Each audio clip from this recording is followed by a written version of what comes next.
All right, everyone, we're going to go ahead and get started. It's 5:30. So I'm going to call the Legislative Committee meeting for January 7th to order.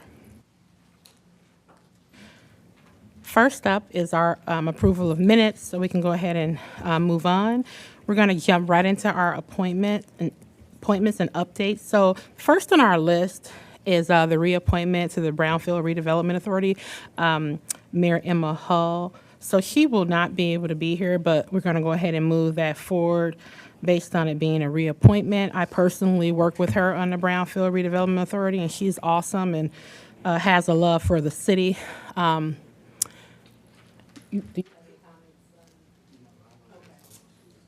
Okay, perfect. So we're going to go ahead and move on. Number 2 is the reappointment to the Board of Review, Ricky Hill. Come on up, yes.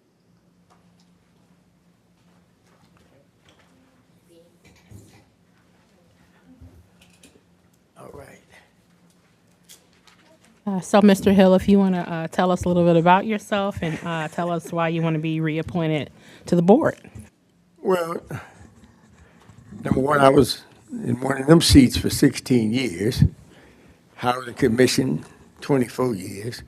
I'm the chairman presently of the Board of Review, and I decided that when I got out of the public government, that I would stay on 2 boards. I'm on the senior center board. I'm not the city's elected person, but on the Board of Review, I am the chairperson. And I enjoy the board because it deals with taxes, and I like dealing with the people reviewing the taxes, being fair with people, and frankly telling some people, no, you ain't getting that. Being real. It's the experience of it. I've been on it, I don't really know how long I've been on it. 4 years. How long have I been on it? Do y'all know? It's been a while. Oh, okay, so 5 years. And, I don't,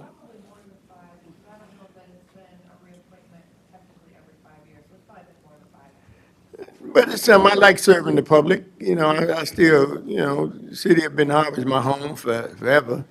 Uh, I've been in the public at least for the last 50 years, so it's something that I love doing. I love the people that we have on the board, the city assessor. We work together good. Like I said, it's something, a servant to the residents of Ben Harbor to make sure we treat people fair and in both ways. When we say no, it's fair. I mean, I think, when we serve in the city. So that's what I like to do. All right, so I want to first thank you for all of your service of the 16 years of being a commissioner and your time serving on both boards. And I definitely admire your tenacity to kind of keep going and want to stay involved in the city. Do you have any You're welcome. comments? I want to thank you for your time that you serve for the people, and thank you for being you for serving. Thank you. And look, we got to serve, and I'm gonna always serve to God taking me away from here. That's what I say. So if it's good. So wonderful. So I'm going to go ahead and we're going to move this to the full commission. All right, thank you. Thank you so much for That's it coming me. out. All right. Everybody down here, y'all take care of yourself and have a good evening. What's up, Alex? All right. Next, we have reappointment to the Board of Review, Eddie Marshall, which not here, but again, it's a reappointment, so we're going to go ahead and move that on to the full commission. And our final appointment is appointment to the Planning Commission, Brianka Haynes. If you want to come on up.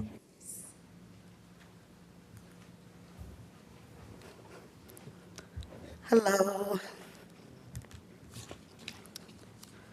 Brianka, if you want to tell us a little bit about yourself and why you want to serve on the commission, that would be wonderful. Absolutely. My name is Brianka Haynes. Everyone calls me Bree. So Bree Haynes. I am a local realtor in the area. Besides being a realtor, I'm also, most importantly, a mother of three and a wife as well. A little bit about my background. I started out as a teacher's assistant working for kids on preschool and childcare that was located out in LMC. Once I left there, I went to Mildred C. Wells Academy where I was a paraprofessional for 8 years.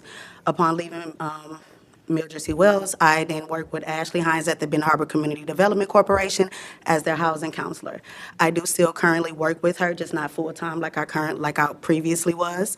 Decided I wanted to, try to do something a little different, branch out on my own, take real estate a little bit more seriously. But I do still also provide those one-on-one housing counseling. I also host monthly, well, semi-monthly now, home education classes when it comes to home ownership. Just trying to make sure that we're educating people within our community how obtainable home ownership really is. Oftentimes, what I've noticed is a lot of people seem to think that that's just one of those far-fetched goals that they just cannot seem to obtain, and that's absolutely not true. I have great relationships with lots of different lenders. I have a few that I work with throughout Horizon Bank, First Source, Team Mortgage Lending, Chase Bank, things like that. I'm also in the process of trying to establish a nonprofit myself called Generations Forward, where we primarily talk about how ownership can be the cornerstone to generational wealth. I use as an example, I'm a homeowner in this area as well. I purchased my first home in 2019. And what I can say is I know for a fact, with being a realtor, that my house is now currently worth 3 times what I originally paid for it. So making sure that they understand what equity really is and to obtain that equity, how to use that equity to your advantage. And also just making sure that we teach them about financial literacy, giving them strategies when it comes to financial literacy. Oftentimes I speak to people and we talk about, I need to start saving. I'm gonna start saving $150 out of each check. And I have to tell them we need to be more realistic. Sometimes $150 out of each check is not something that we can realistically do. So we have to do something more realistic. Maybe even if we start small and it's just $5 or $10 per check, it will add up. Things like that. I'm just very community driven. I love everything about this little city, as other people like to call it. And I just want to see us thrive in any way possible. And I would love to assist in any way I can. Okay, very good. I like your background. I think it'll be good for the Planning Commission. And I'm assuming you probably already saw this, but for this particular meeting, it's during the day. So that you saw the time and you can make the commitment. Okay. Absolutely.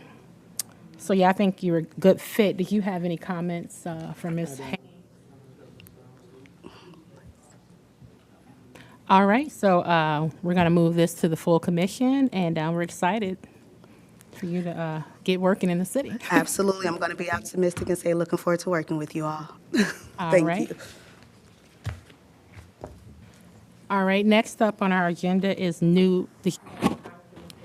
Yeah, I just Commissioner had a question about the policies and procedures about this committee.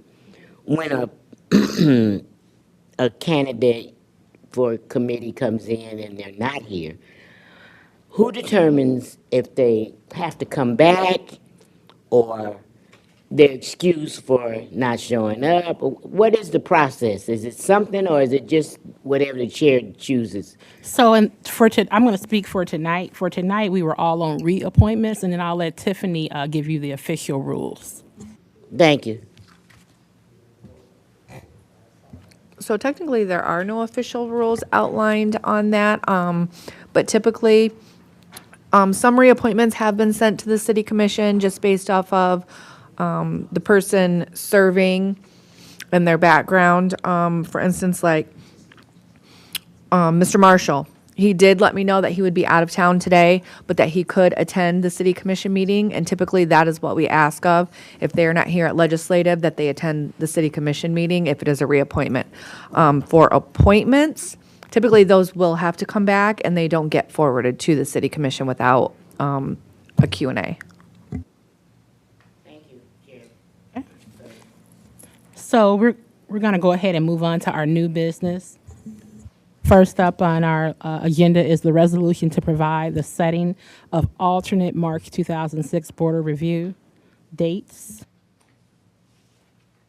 So this is done every year.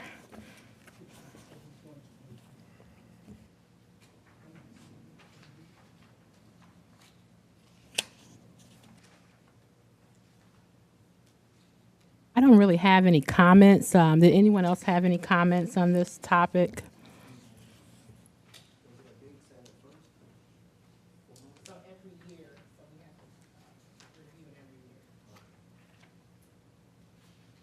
Okay, so if there's no comments on the updated year date for 2026, we're going to go ahead and move that forward. Number 2 is resolution approving the acceptance of letter of protest for March 2025 Board of Review.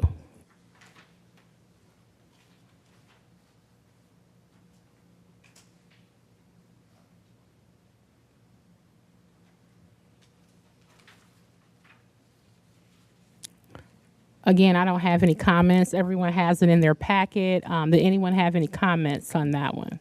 Again, this is done yearly, so it's not anything new. Could you read or have somebody read so we can know what we're. You may read what you have in front of you? You sure? That's what you're saying, just read the resolution? For the citizens that are on board and YouTube, we need to hear. Sure. Okay, so I'm going to go ahead and read the resolution. Acceptance of letter of protest for March 2026 Board of Review. Item before the commission, a resolution approving the acceptance of letter of protest for March 2026 Board of Review. Recommendation, the Benton Harbor City Commission approves the acceptance of letter of protest for March 2026 Board of Review. Justification, the law only provides for letters of protest for March Board of Review for non-resident property owners. Michigan Compiled Law, MCL 211.3 gives the City of Benton Harbor's Board of Review the authority to accept letters of protest for the 2025 Board of Review.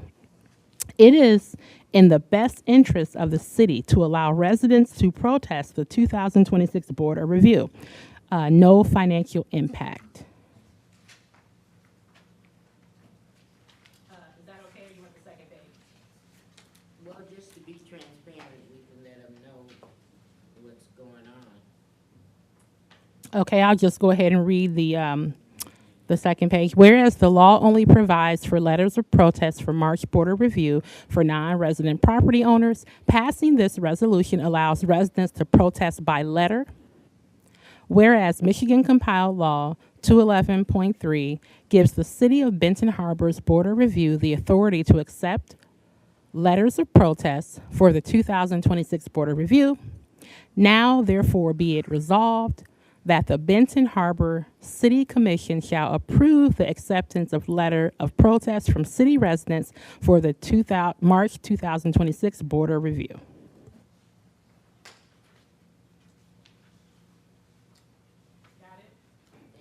Okay, so I'm going to go ahead and, if there's no objection, we're going to go ahead and move this forward. Now, the next resolution, I'll go ahead and read it. Point 3, resolution approving income limits and asset level test for property tax exemption guidelines for the tax year 2026. So this one is yearly as well, but it is updated based on the updated state income limits. So I'll go ahead and read that one as well, and you guys can read it and see if you have any comments. Get to that page.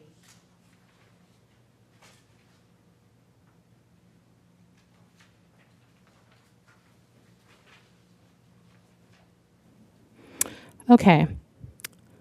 Item before the commission, a resolution approving income limits and asset level tests for property tax exemption guidelines for the tax year 2026. The recommendation, the Benton Harbor City Commission approves the income limits and asset level test for property, the tax exemption guidelines for tax year 2026. Justification. Guidelines include state-required income exemption, income standards, and asset level test. The 2026 income limits are set by size of family unit. One vehicle is allowed per licensed driver in the household. Value of assets excluding homestead and vehicles, may not exceed $6,000, and it's no financial impact. Okay? I'm going to keep going here. Whereas guidelines include state required income exemption, income standards, and asset level tests, and whereas the Benton Harbor City Commission has given due consideration to the requirement for updating the city's income limits and asset level tests. Now, therefore, be it resolved that the following income limits and asset level tests for property tax exemption guidelines for tax year 2026 are hereby adopted. And again, you guys have this, but I'll just quickly read it here. So for an example, size of family unit. If you're a one person household, the 2026 income limits are $16,432. If you're a family of two, it goes up to $22,207. Family of three, $27,982. Family of four, $33,757. Family of five, $39,532. Family of six, $45,307. Family of size of seven, $51,082, and eight, $56,857. And it is a note on here. Basically, if you add an additional person, you just increase the income limits by $5,775. And I already read this, but just to reiterate, it's just confirming here one vehicle per licensed driver per household, and you may not exceed $6,000 of value of assets, excluding homestead and vehicles. So you can't have any assets over $6,000, but that does not include your house or your car. Now, therefore, be it further resolved that all resolutions and parts of resolutions insofar as they conflict with the provisions of this resolution are hereby rescinded. And now, therefore, be it even further resolved that this resolution shall take effect immediately upon adoption by the Benton Harbor City Commission. And just to kind of piggyback on what I said, this is something yearly as well, but as everyone knows, the income limits change yearly by the state, and per my understanding, they go up a little bit, correct? Yeah, so just kind of think about inflation. You know, it goes up a little bit every year. So does anyone have any comments on this? Come on down, Commissioner Henry. Thank you. I just have to ask a question that is the value of your assets a standard, or can it be adjusted? What do you mean by that? Can you give me an example of what you're saying? Well, we're saying $6,000 is the value, the cannot exceed over 6,000. So is that set in stone, or can we change it? We got to find some way. So Benton Harbor, 49% of our people is living below poverty. That's not anything that we can just sneeze at. So we have to find, and then we look at the statistics of seniors and homeowners. So my question is, can we adjust that $6,000, or is it set in stone? Because these other income limits go with the state, I'm assuming. But my question is about that value of assets. I'll yield to the city clerk. So the city commission can choose their asset level, but what the state thinks upon the assets is if you have $6,000 in your bank account or your 401k or whatever, you have enough money to pay your taxes. So that's what the state looks at as far as assets. That's why it's excluding your homestead and your car. But the city commission can set whatever level for the assets that they want. But that's also something that the Board of Review will review if somebody comes to them. Oh, yeah, it makes a difference. I mean, as I ride around and see, I see a lot of boats. I see a lot of things that, And those are probably typically not your people that come to the Board of Review, because I do remember Assessor Story stating in the past that they don't see people that come with high assets. High assets. They see people that are struggling and don't have anything. And I mean, that kind of makes sense, because if you have a boat in your yard, you know how much it is to maintain and keep a boat, you probably would not need help with your taxes. Right. All right, that was my question. Thank you for giving me an answer.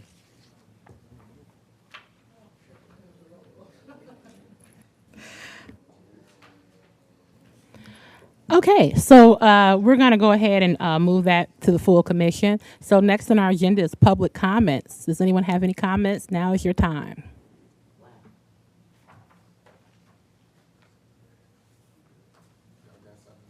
Public comments going once, going twice, moving on. So that concludes. Do you have a public comment, Commissioner? No. Okay, that concludes our meeting. It was so nice to see